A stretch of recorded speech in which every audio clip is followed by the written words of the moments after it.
So before we begin ritual, we want to be settled, quiet. We want to have pushed the concerns of the day away and be ready to step into the other world, to commune with our gods and speak from our hearts.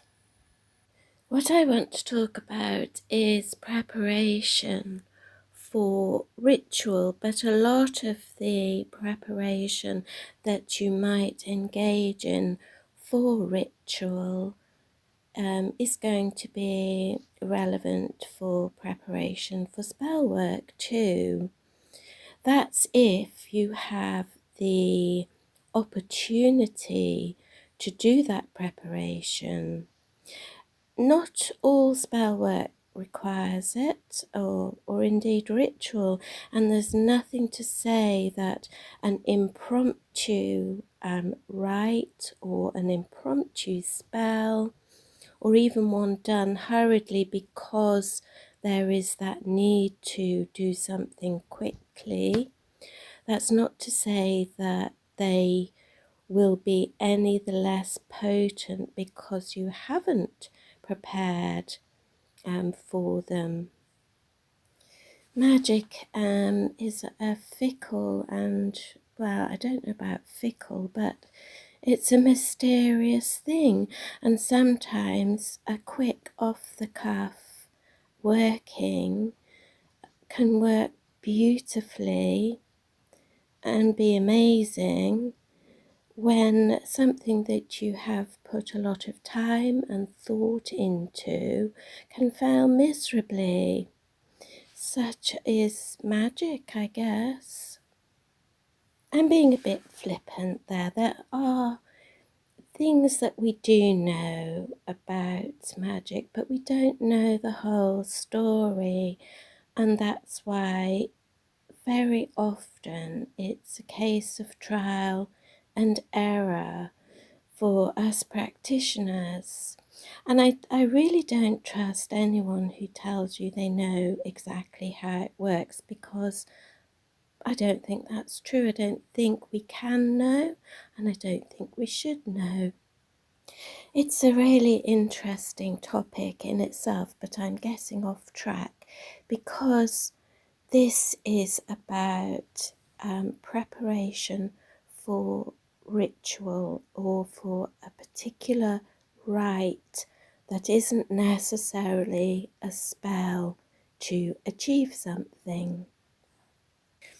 All the following is really about if we're living in an ideal world. And of course, many of us don't have the time or the luxury to indulge ourselves in a great deal of preparation. So we simply do the best that we can in whatever circumstances we are in, and that's absolutely fine. Never feel that that's inadequate. If there's just or only one helpful tip in here for you, it will be worth it. The only thing that's really non-negotiable is privacy. You must have that time when you're undisturbed, and possibly even more importantly, you mustn't be worried that you might be disturbed. So you need that space of time, and it needs to be open-ended. Because if you are worried, then you're not going to be your authentic self in the ritual. You're not going to be focused.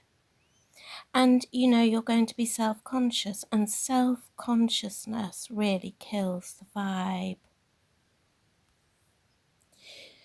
When you're going to do a ritual, well, let's say it's a devotional perhaps, or a celebration, or maybe a Thanksgiving, maybe it's an Esbat, a Sabbath, whatever it may be, you want to prepare yourself physically. So that would be cleansing yourself, or maybe a ritual bath or shower.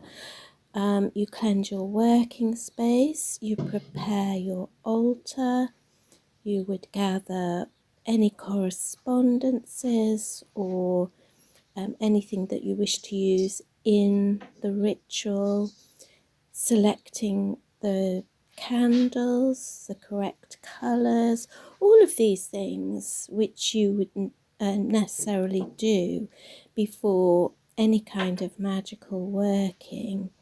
And although this is a physical preparation, it all feeds into your mental preparedness. You may have a particular piece of jewellery, such as a ring or a necklace, that you always associate with your magical work, or perhaps a piece that you associate with a particular deity, if that's what you're working with. If you don't have such a piece, I would consider assigning a piece of jewellery for these purposes. You can have separate pieces for different kinds of magic, because when you do this, you ritually put on that piece of jewellery. It signals to the subconscious a change of state, and that's really important. And it also signals the significance or the importance of what is to follow. The same applies to ritual clothing. Perhaps you have a cloak or a tunic of some sort.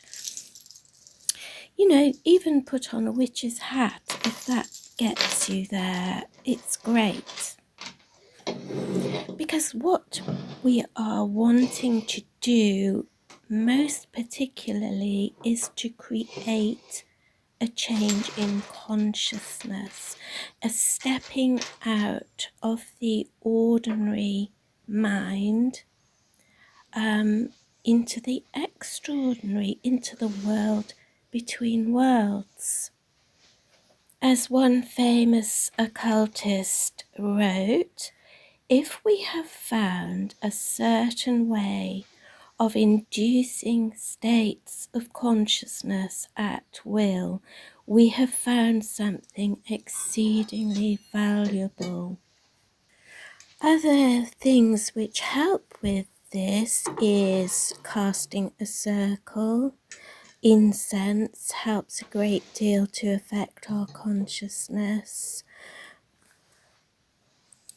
You could even try particular poses.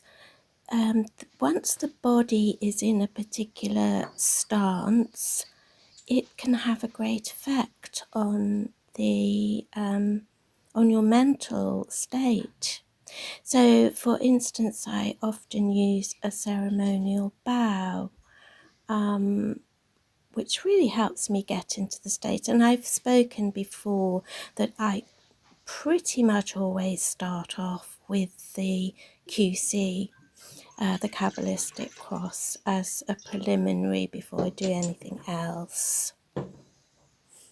But in terms of a physical pose, perhaps you might try the magician pose from the tarot, and just see how that feels, see how that makes you feel.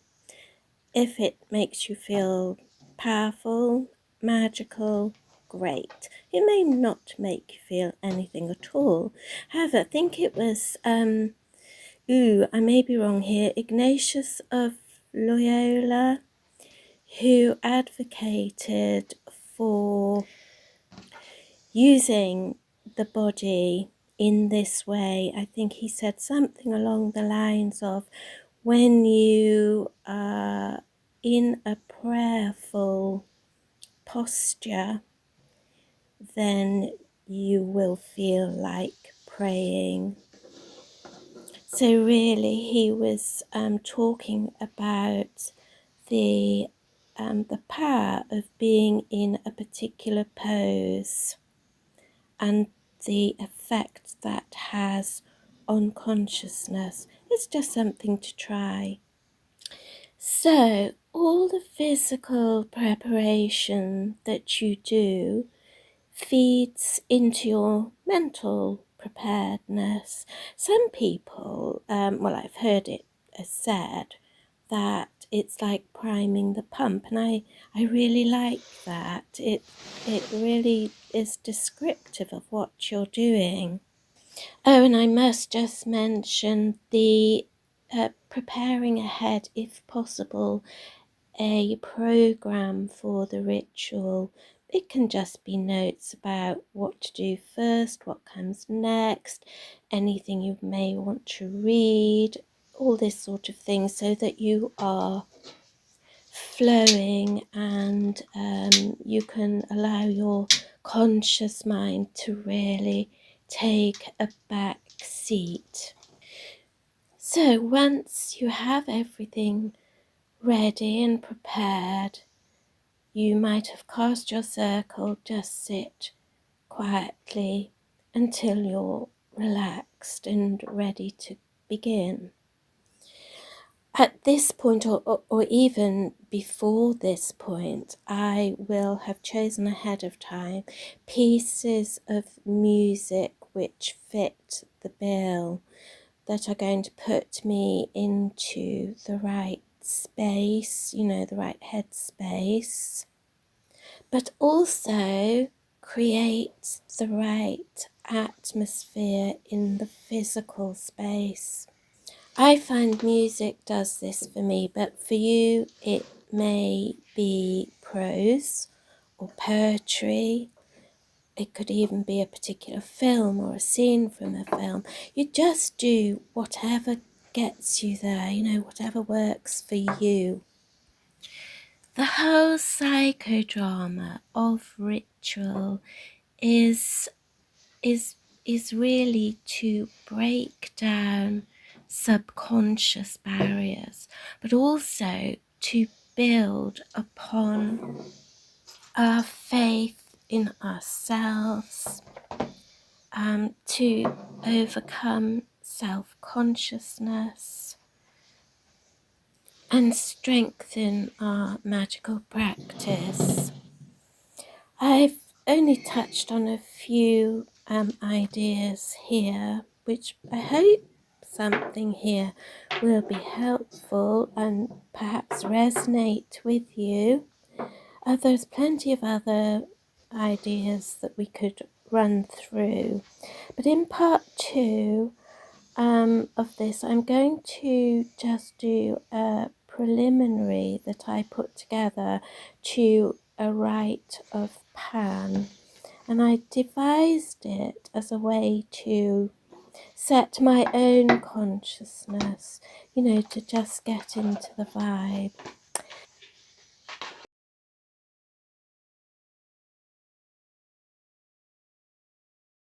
Anyway, blessings to you all.